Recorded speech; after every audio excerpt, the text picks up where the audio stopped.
Hey everyone, this is Tim with Vexus World Games. I wanted to quickly introduce you to Base Game, a quick how-to video to understand exactly how it works. The game is, about probability and your decisions and building a decision tree toward victory. So you have three primary components to the game. You have resources, you have your turn phases, and you have your base game decks. Each of those have three components to them. So we'll start with resources. You have gems, you have health, and you have coins. You have two of each kind, basically just representing 10 and 1, 10 and 1, 10 and 1. The coins even say 10 and 1 on them respectively.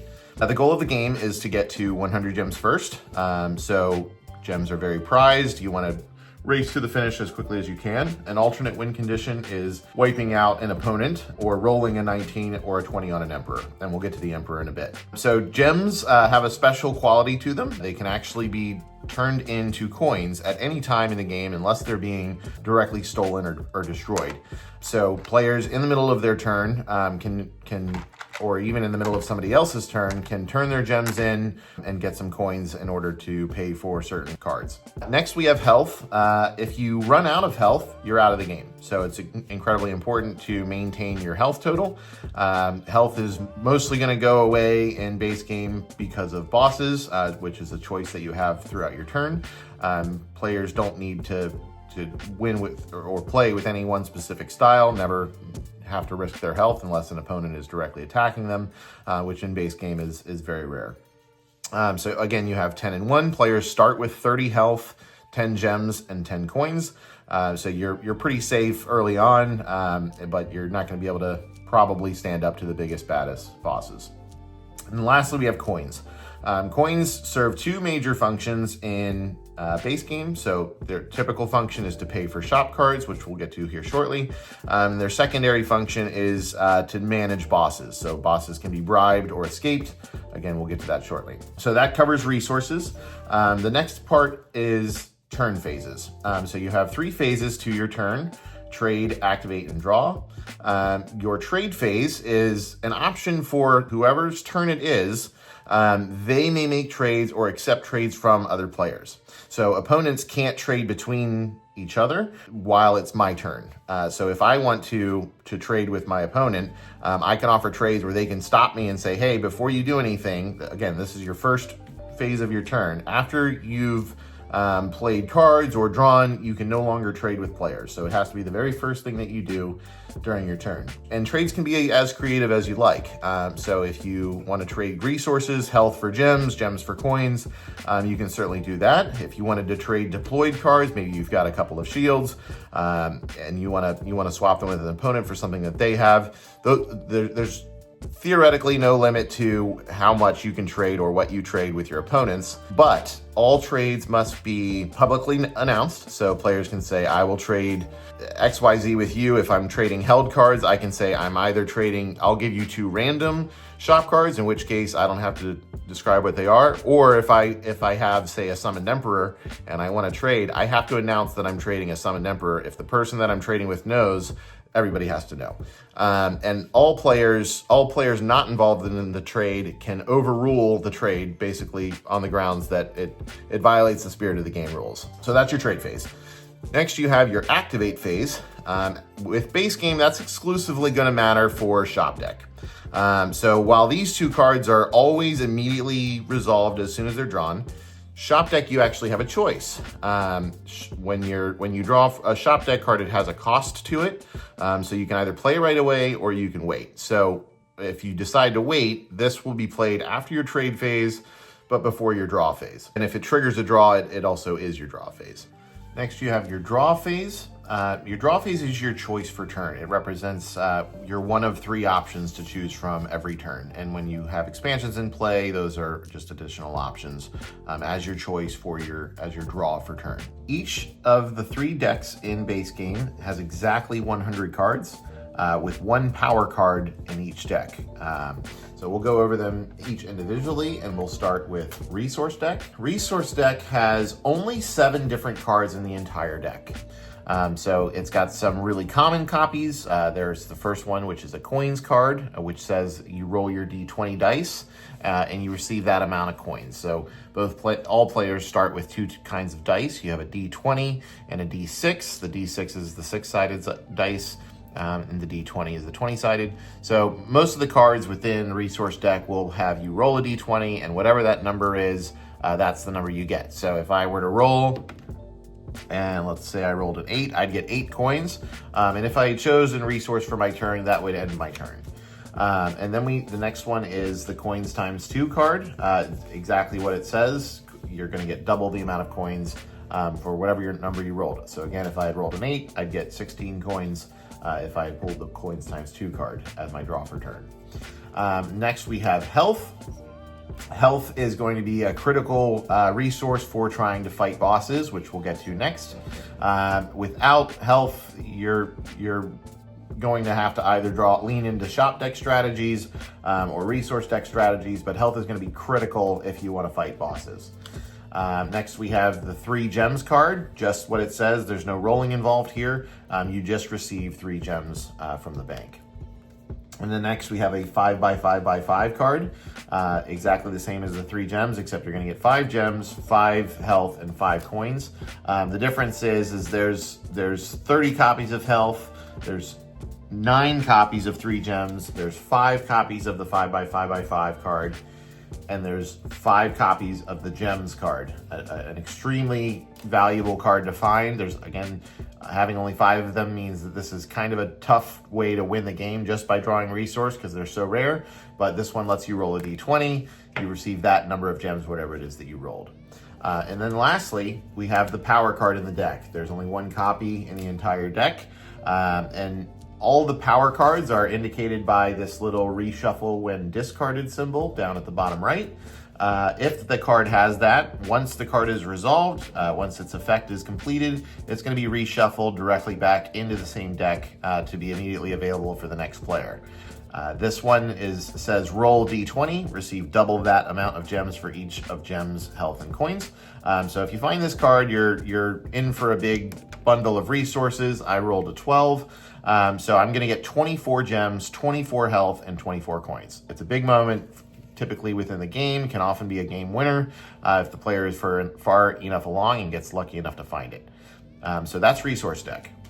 Now we'll review boss deck. Boss deck only has 5 different types of cards within the entire deck. So the most common card is going to be the warrior card, followed by the lieutenant, followed by the captain, followed by the general, and then lastly is the emperor. Now, the first 3 ranks of bosses, the way the bosses works is you're going to take some damage, indicated by whatever the damage roll listed on the boss is, followed by a reward roll. And you'll see the damage and boss gem rewards card. It's the boss guide card that's on the website. It's going to show you how much damage you're taking. It's also going to be in the box, obviously. It's going to show you the damage that you're taking for warriors, the damage you're taking for lieutenants, the damage you're taking for captains, generals, and emperors. And then over on the right side here, where it's in blue, it's going to give you the gem counts for warriors, lieutenants, captains, generals, and emperors, with some special win conditions if you roll a 19 or a 20 for reward on an emperor. And then you have coin rewards, 19 and 20 rewards. So it might sound a little complex at first, but it's actually really simple. It's a single reward roll for any of them. You get a multiplier in coins for your reward. So if it's a warrior, lieutenant, captain, general, or an emperor, they each have stars next to them. So if I'm fighting a lieutenant, which is this guy here, if I'm fighting a lieutenant, it says roll 2d6 for damage or bribe for up to 20 coins. And we'll get to the bribes in a second. But let's say I roll 2d6s for damage. And if I rolled a 2 and a 4, that's 6 total damage. So when players start with 30 health, add up the total. So I would take 6 total damage. That means I'd put back a 10, take 4, simply. And then I've survived that lieutenant's fight. And then I roll for reward. So if I roll for reward and let's say I get a 15. On a lieutenant, so I'm going to get a 2x multiplier on coins. So I get 30 coins for that lieutenant. And then I look over here under boss gem rewards, and it says an 11 through an 18 roll is what I rolled because I rolled a 15. On a lieutenant, that gives me 3 gems. So I'm simply gonna get 30 coins and 3 gems as my reward, and that ends my turn for the boss. A couple of other things, the bribing and escape system.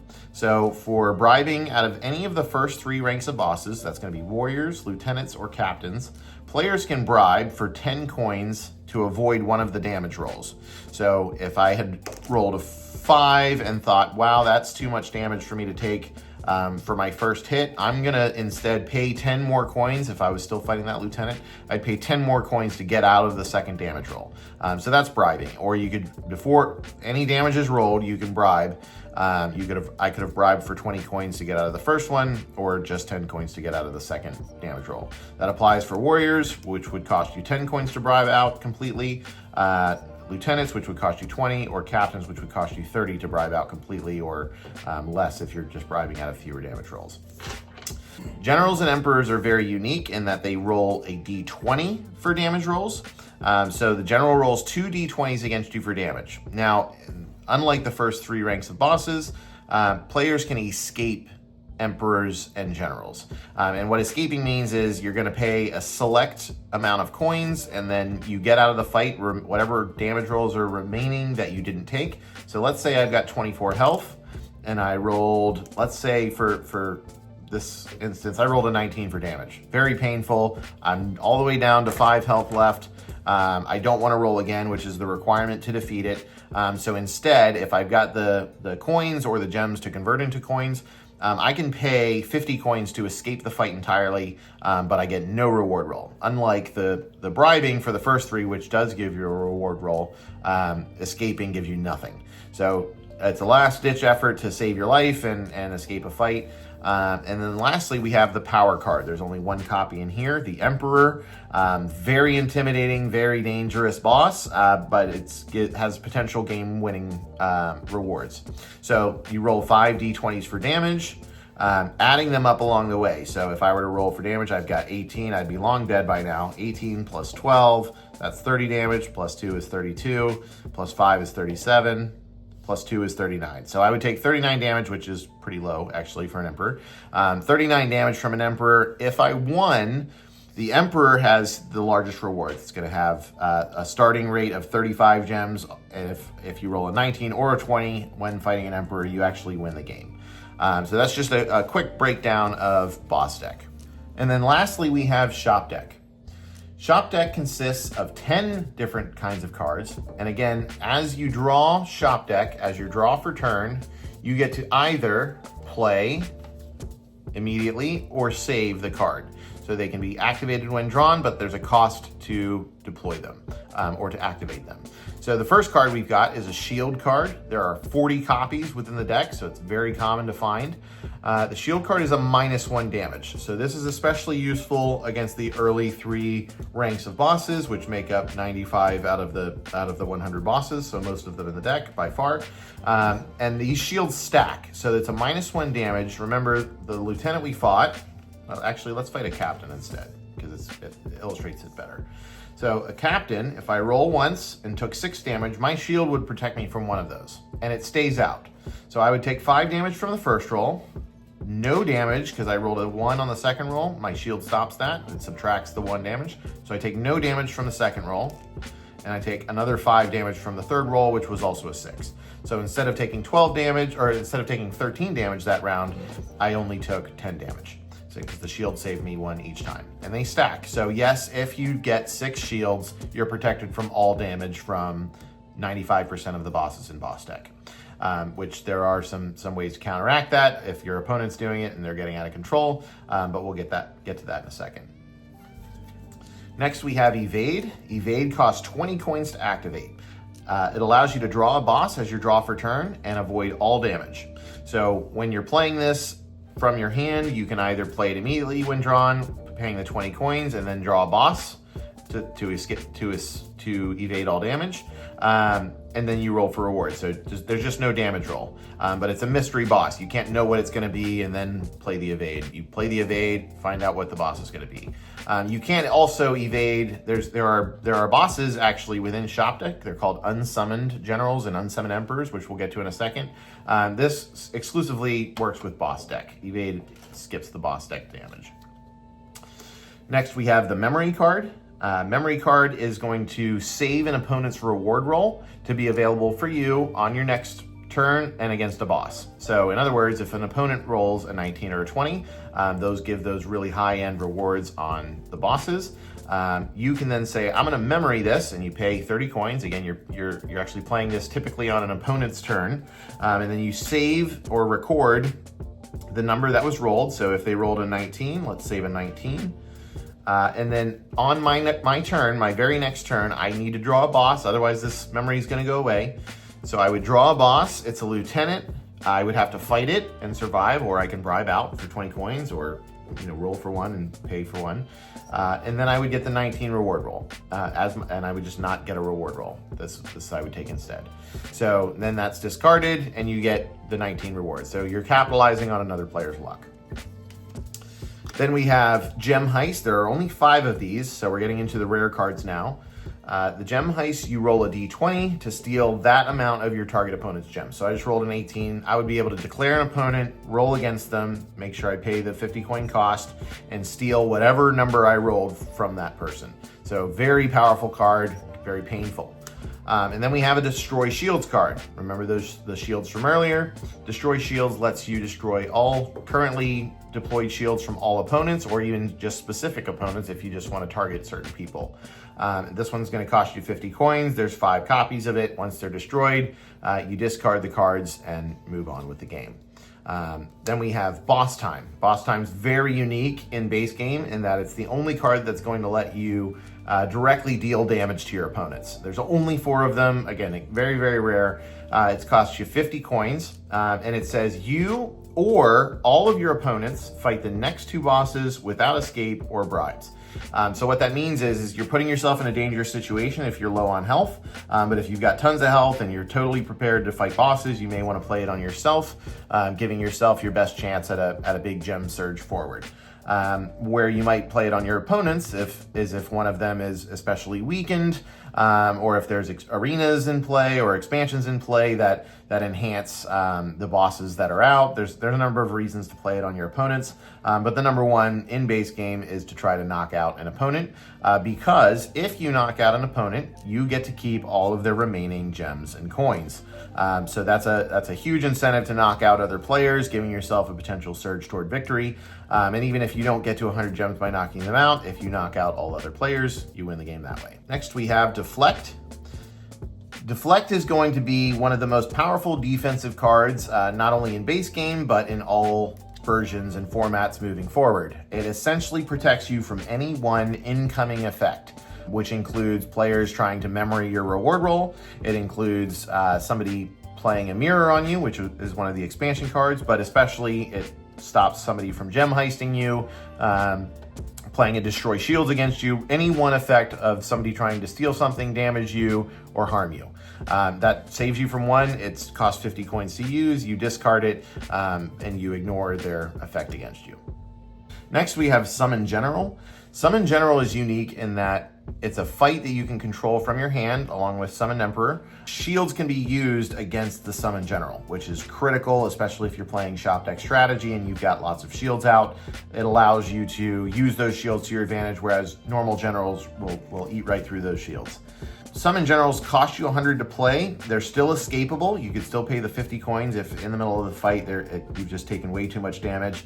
This boss cannot be evaded because it's not from boss deck. So if you play an evade, it draws directly from boss deck. You can also not use a memory with the Summon General. So if you've got a 20 memory in play, you can't wait for that moment to then summon your general and get huge rewards from that. That just doesn't work. Second to last, we have Halftime, a brutal card. This is the only card in the game that has one copy but is not and reshuffled when discarded. Halftime will make it so that you can target any one player and destroy half of their gems, which is critical for late game. If you find it early game, hold on to it.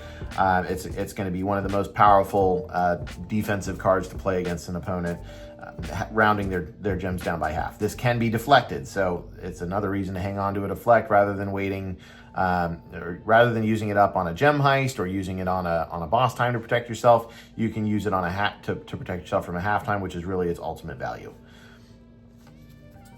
Next and last, we have the Summoned Emperor. Summoned Emperor works just like the regular Emperor, but again, its shields work when fighting it. The downside is this costs you 200 coins to deploy. Now, obviously, you could use gems and convert them into coins to pay for that cost, but it's going to it still cost you quite a pretty penny to summon this Emperor. But you do, fortunately, get to use shields and save up health until you're prepared for it. So that's Shop Deck. Thank you so much for watching our how-to video for base game. For official rules and questions that you have, please check out the Vexus Nexus. It's got in-depth information to every single card. Obviously, we didn't cover everything today, but this should give you a good ground rules as to how to play a game of Vexus.